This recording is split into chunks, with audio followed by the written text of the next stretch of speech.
Mission नेमकं काय आहे आता ते देखील आपण समजून घेऊयात। इस्रोच्या या मिशनचं नाव आहे स्पॅडेक्स मिशन, म्हणजेच स्पेस डॉकिंग एक्सपेरिमेंट।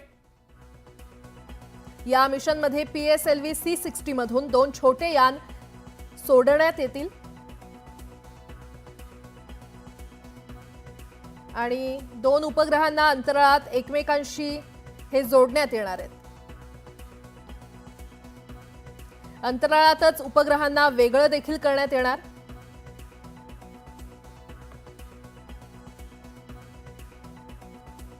जानेवारीच्या पहिल्या आठवड्यापासून डॉकिंग आणि अनडॉकिंगची चाचणी करण्यात येईल। भविष्यातील मानवी अंतराळ मोहिमांचा भक्कम पाया त्यामुळे तयार होणार आहे। तर तंत्रज्ञानाचा यशस्वी वापर करणारा भारत हा जगातील 4था देश त्यामुळे ठरणार आहे।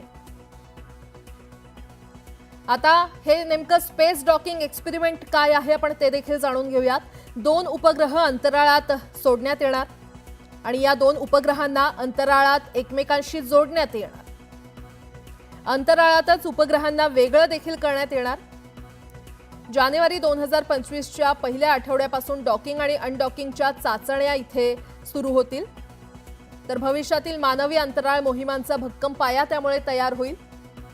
तंत्रज्ञानाचा यशस्वी वापर करणारा भारत हा जगातील 4था देश त्यामुळे ठरणार आहे।